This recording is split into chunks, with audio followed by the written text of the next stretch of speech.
মুশরিকদের জাহান্নামে ফেলে দেওয়ার পর জাহান্নামের ওপর দিয়ে বসানো হবে একটি সেতু, একটি ব্রিজ, যাকে বলা হয় সিরাত।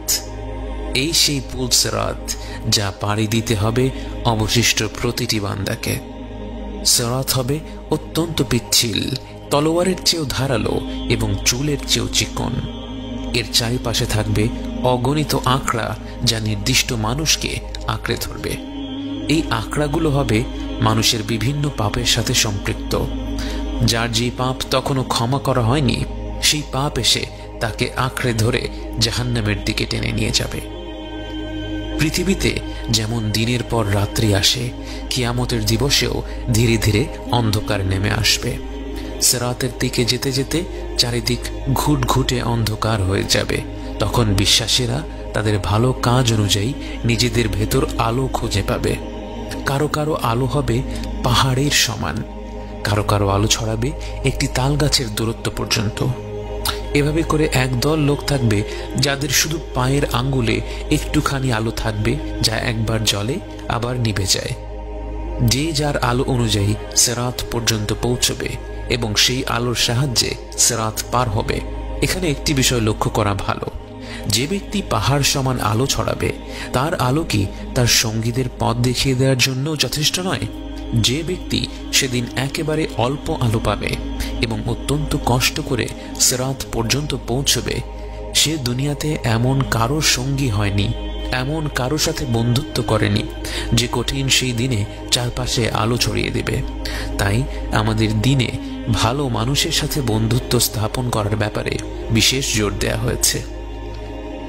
প্রতিটি মানুষ তার আলো অনুযায়ী সিরাতের দিকে আগাচ্ছে, কিন্তু একদল মানুষ দেখলো তাদের তো কোনো আলোই নেই, তাদের চারপাশে ঘন অন্ধকার। ওই দূরে তারা দেখতে পায় কিছু মানুষ তাদের নিজেদের আলো নিয়ে ছুটে চলছে সিরাতের পানে, কিন্তু এত অন্ধকার পাড়ি দিয়ে তাদের পক্ষে ওই মুমিনদের পিছু নেওয়া সম্ভব হয় না। এরাই হচ্ছে মুনাফিক, যারা এতক্ষণ পর্যন্ত বিশ্বাসীদের সাথেই ছিল, যারা ভেবেছিল তারা আল্লাহকে ধোঁকা দিতে পেরেছে। অবশেষে আল্লাহ তাদের পাকড়াও করেন। সিরাতে পৌঁছে এক এক ব্যক্তি এক এক গতিতে তা পার হবে। কেউ কেউ পার হয়ে যাবে চোখের পলকে, কেউ কেউ বজ্র গতিতে, কেউ কেউ ঝড়ো হাওয়ার গতিতে, কেউ কেউ দ্রুত ঘোড়া বা উটের গতিতে। কারো গায়ে সেই আঁকড়াগুলোর আঁচড় লাগবে, আবার কেউ কেউ পার হয়ে যাবে সম্পূর্ণ নিরাপদে। সিরাত পার হয়ে যাওয়া শেষ মানুষটি পার হবে টেনে হিচড়ে, অত্যন্ত কষ্ট করে। আল্লাহ যেন আমাদের সকলকে নিরাপদে সিরাত পার হওয়ার তৌফিক দান করেন। সিরাত পার হয়ে আপনি দাঁড়িয়ে আছেন বিশ্বাসীদের সাথে, জান্নাতের দ্বার প্রান্তে এসে ফিরে দেখছেন আপনার যাত্রা।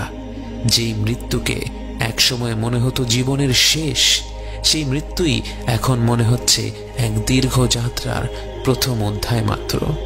মৃত্যুর ঘাটি পার হয়ে, কবরের জীবন পার হয়ে, পুনরুজ্জীবিত হয়ে হাসরের ময়দানে দাঁড়িয়ে থেকে, হিসাবের পর্ব পার করে, মিজানের অধ্যায় পার করে, পুল সিরাত পার করে আজ আপনি এখানে। দুনিয়ার জীবনকে তখন মনে হচ্ছে কত ক্ষুদ্র, কত নগণ্য, কিন্তু এই শেষ প্রান্তে এসেও দুনিয়ার জীবন আপনার পিছু ছাড়ল না। জান্নাতের দ্বার প্রান্তে এসেও এখনো একটি ধাপ বাকি রয়ে গেল। সিরাত পার হয়ে আসা প্রত্যেক বিশ্বাসী ব্যক্তি জড়ো হলো একটি প্রান্তরে।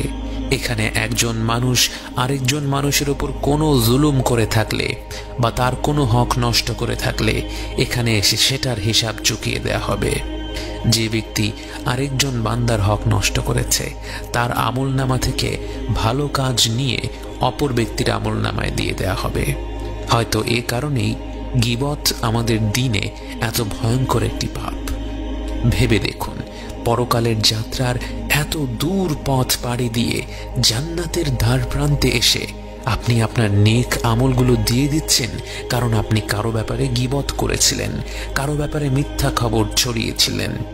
আল্লাহ না করুক যদি সেই গীবতের পরিমাণ, যদি সেই হক নষ্ট করার পরিমাণ এত বেশি হয় যে তা আপনার নেক আমলগুলোকে ছাড়িয়ে যায়, তাহলে জান্নাতের দ্বার প্রান্ত থেকে সিরাত পার হয়ে যাওয়া সত্ত্বেও আপনাকে ফেরত পাঠিয়ে দেয়া হবে এবং সিরাতের ওপারে রয়েছে শুধুই আযাব। সেই আযাব কত ভয়ানক তা হয়তো আমরা কিছুটা জানি, কিন্তু সেই আযাবের থেকেও বড় আযাব হবে সেই মুহূর্তে জান্নাতের দ্বার প্রান্ত থেকে ফিরিয়ে দেয়া ব্যক্তির তীব্র আফসোস, যা তাকে তার অন্তর থেকে পুড়িয়ে ছারখার করে দেবে।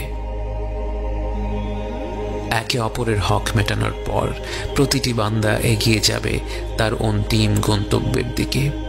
এক পাশে দুঃস্বপ্নের চেয়েও ভয়ঙ্কর জাহান্নামের জগৎ, অন্য পাশে নির্মল প্রশান্তির জগৎ জান্নাহ।